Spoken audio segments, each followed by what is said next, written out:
Hi, welcome to Gattu's kitchen. ఈరోజు నేను మీకు బ్రెడ్ ఆమ్లెట్ ఎలా చేయాలో చూపిస్తాను.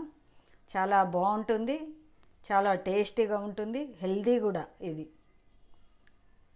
ఒక్క బ్రెడ్తో కూడా మనం చేసేసుకుంటే బ్రేక్ఫాస్ట్కి సరిపోతుంది. ఇది నేనైతే హోల్ వీట్ బ్రెడ్ తోటి చేశాను. మనం మల్టీగ్రెయిన్ బ్రెడ్ తోటి కూడా చేసుకోవచ్చు. ఇది ఎలా చేయాలో చూపిస్తాను, చూద్దామా మరి. బ్రెడ్ ఆమ్లెట్ చేసుకోవడానికి ముందుగా ఒక చిన్న ఉల్లిపాయ సన్నటి ముక్కలుగా కోసుకొని వేసుకోవాలి. సన్నగా తరిగిన పచ్చిమిర్చి ఒక 2, సన్నగా తరిగిన కొత్తిమీర, సరిపడినంత ఉప్పు, ఒక పావు స్పూను ధనియాలు, జీలకర్ర 2 వేయించి పొడి చేసిన మిశ్రమం. ఈ మిశ్రమాన్ని అంతా చక్కగా కలుపుకోవాలి. ఇప్పుడు ఇందులో ఒక గుడ్డు పగలగొట్టి ఉల్లిగడ్డ మిశ్రమంలో వేసుకోవాలి. వేసుకొని ఈ మిశ్రమాన్ని అంతా బాగా కలుపుకోవాలి. ఇప్పుడు ఇంకో గుడ్డు కూడా పగలగొట్టుకొని ఇందులో వేసుకొని కలుపుకోవాలి.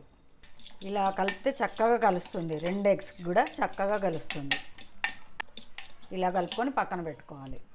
ఇప్పుడు ఒక పెనం వేడెక్కనిచ్చి కొంచెం బటర్ వేసుకోవాలి. ఇప్పుడు ఈ బటర్ కడిగినాక ఒక బ్రెడ్ తీసి ఇలా పెట్టుకొని కాల్చుకోవాలి.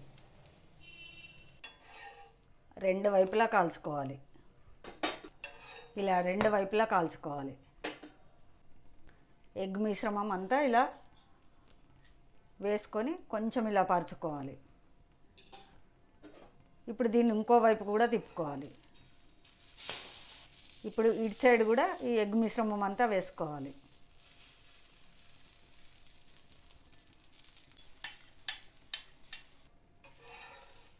రెండు వైపులు తిప్పి కాల్చుకోవాలి. మీడియం మంట మీద కాల్చుకోవాలి. నేను ఇప్పుడు హోల్ వీట్ బ్రెడ్ వాడాను. మల్టీగ్రెయిన్ బ్రెడ్ కూడా వాడుకోవచ్చు, అది కూడా చాలా బాగుంటుంది.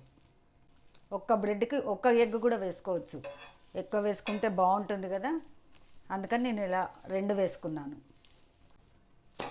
చూడండి, 2 వైపులా కాలిపోయింది. Bread omelette ready. సింపుల్గా అయిపోతుంది, చాలా టేస్టీగా ఉంటుంది. మనం 2 ఎగ్స్ వేసుకున్నాం కాబట్టి ఒక్క బ్రెడ్డే సరిపోతుంది. ఒకవేళ చిన్న బ్రెడ్ ఉంటే 2 తీసుకోవచ్చు. దీన్ని టమాటో సాస్ తోటి కానీ టమాటో కెచప్ తోటి కానీ తీసుకోవచ్చు. చాలా బాగుంటుంది, సింపుల్గా అయిపోతుంది, హెల్దీ కూడా. Bread omelette ready.